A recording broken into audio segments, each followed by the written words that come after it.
Hi guys, Bronte here. Today I'm going to be walking you through step by step on how to prep your kitchen and how to prep your countertops before epoxying your countertops.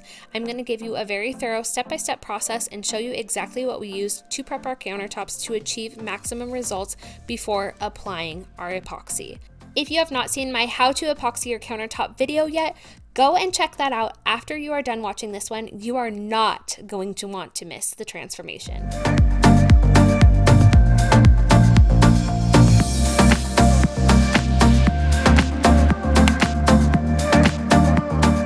I am going to be showing you how to prep your countertops, how to prep your kitchen, and get it all ready for your epoxy kit. We are going to be using the Leggari epoxy kit, which also comes with Leggari primer that you apply before epoxying your counters. And a lot of this stuff on the table is what you're going to need for when you epoxy your counters, but you are going to need denatured alcohol and a spray bottle while you are prepping your countertops. And then you are going to want one of these smoothing tools to use when you are using Bondo putty to fill any seams, any cracks on your countertops. I'm going to have a list down below of all the products that we used to prep our countertops, as well as all the products that we used when we were epoxying our countertops. And you're going to want to use an old clean t-shirt, cut it up, and use this as your rags when you are cleaning up your countertops after sanding them. It will help eliminate lint because they have been washed so many times. So here is the before of our countertops, and I'm going to walk you through step by step on how to get everything prepped so that you can achieve maximum results when you are applying your epoxy kit, so everything sets correctly and you have the great foundation that you need to get everything to look exactly how you want it to and to have everything set and cure just how it needs to. So as you can see, we have old Formica countertops that have a rounded front to them, and then they have this flat 90-degree angle edge. And you are going to want to round those 90-degree angle edges out so that when the epoxy pools over, it has a nice area to pool off of. It's a rounded edge and it will pool nicer, so that will cover the front of your countertops a little bit better. And you're also going to want to remove any broken pieces of your Formica if you are doing your Formica countertops. I am also going to show you how to prep a wood countertop too. So first thing you're going to want to do is peel off any of those broken pieces. As you can see here, we're just using a flathead screwdriver and a hammer to remove any pieces that we can, and then my husband is going to be using a razor blade to remove any of the other pieces that would not come off. You want to remove those, and then you are going to use Bondo all-purpose putty to fill any seams such as this one, because you don't want your epoxy to settle into the seam. And you are also going to use that Bondo all-purpose putty to put over the area that you just peeled off. Maybe you don't have any broken pieces on your countertop, so that you can just skip this step. And if you don't have any seams to fill either, you can go ahead and skip this too. But if you do have broken pieces on your countertops, you are going to want to remove those and fill those in so that you have a nice level surface to apply your epoxy to. And when you are applying the Bondo to fill your seams and to fix any imperfections that are on the counters, such as the stuff that you just peeled off, you're going to want to set it higher than the countertop, because you are going to sand it and you're going to have everything leveled from sanding it. So put extra amount on there so it's nice and thick on there, so that you're actually sealing and repairing everything before applying your countertops. You're going to want to follow the instructions on the Bondo all-purpose putty to see how long it takes to set and dry. I believe it's only 15 minutes on the one that we use though.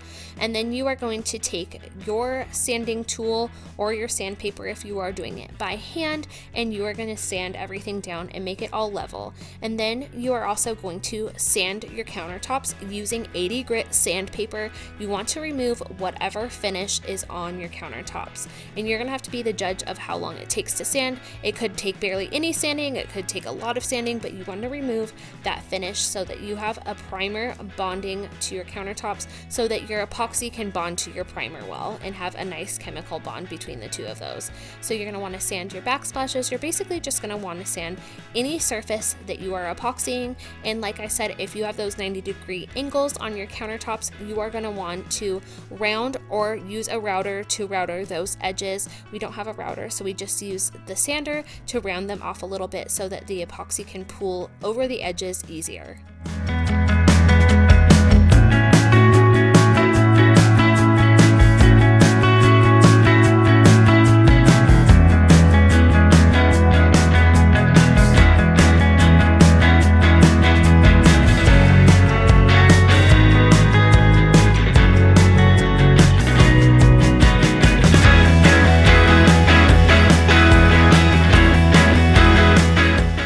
my husband was finishing up sanding the counters and rounding off the edges, I got to work on taping everything off and putting the plastic to protect our cabinets and everything that we didn't want epoxy on. I would highly recommend taping and putting your plastic up before you get started on anything when you're prepping. Do as I say, not as I do, because you are going to get dust all over your stuff. We ended up having to cover up our dining table.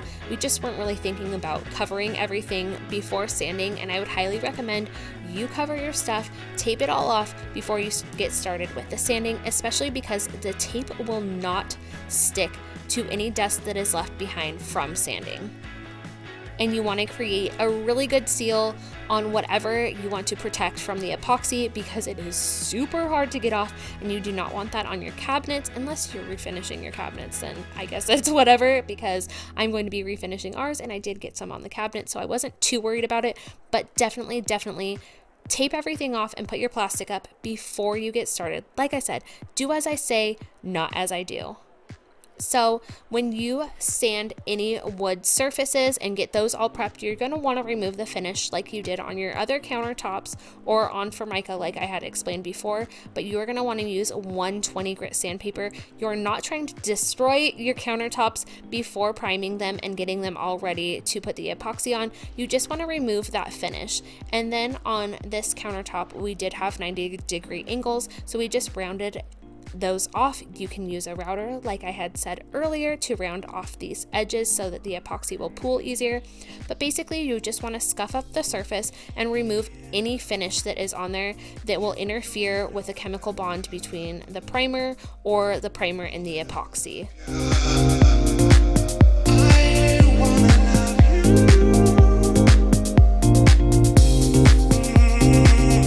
So once you are done sanding, I highly recommend getting a shop vac, or if you don't have a shop vac, using your vacuum to vacuum up any dust that is left behind from your sanding. Get all of it up, or as much of it up as possible. You are going to wipe your counters down to make sure that you get everything up before priming them. And then if you removed your sink, make sure you tape off your sink hole really well so that you are not getting epoxy on any of your pipes or your garbage disposal or anything down in that sink hole, and just tape it off really well. I had a hard time taping everything off in the sink. You do not have to remove your sink, but if you are not removing your sink, make sure you cover it up really well so that you do not ruin your sink with epoxy that may have dripped on it. And when you are taping off your walls, or taping off anything for that matter, leave a 1/8 inch gap between the tape and whatever surface you are trying to protect, because the epoxy is thick and you do not want your epoxy to seal your tape on your counters or on your walls or whatever it is that you are taping off. We did not leave enough space, and I had to go in with a razor blade and cut away the tape. So you're going to take your denatured alcohol and your spray bottle, and you're going to put your denatured alcohol in your spray bottle, and you are going to spray your countertops after you have vacuumed up as much as you can.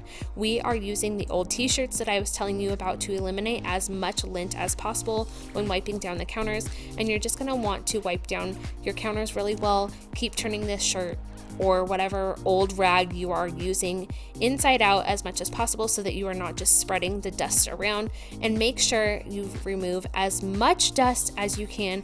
Keep wiping your countertops down until the rag, the shirt, whatever cloth you are using is clean. Like I said, it is best to use something that has been washed a bunch before. They probably do make cloths or towels to use to wipe stuff down, but an old t-shirt totally works. If it's been washed a bunch, use it. And then you are ready to prime and epoxy your countertops. We are going to be using Leggari products to epoxy our countertops. I fell in love with their videos. I found them here on YouTube, and I was so excited to use their products. We are going to be doing a top coat, and we are going to be doing a white marbled look on our countertops. Your epoxy kit will come with the primer, it will come with the actual epoxy itself, and then it will come with whatever highlight color you have chosen. The primer is pigmented, the epoxy is pigmented, and they have a ton of beautiful highlight colors to choose from. And then you have the option of buying a top coat as well to add added durability and scratch scratch resistance, we went with the gloss urethane top coat to keep it with a glossy finish once we were all done epoxying our countertops, but it adds scratch resistance to it.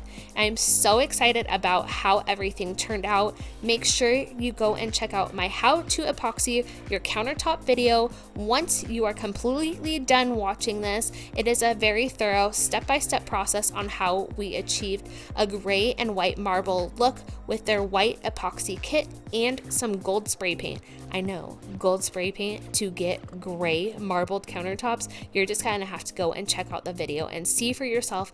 It is a great step-by-step how-to. We're going to walk you through priming, we're going to walk you through the epoxy, and we're going to walk you through how to achieve the marbled look. So go and check it out. Don't forget to subscribe if you are new here, and I will catch you in the next video.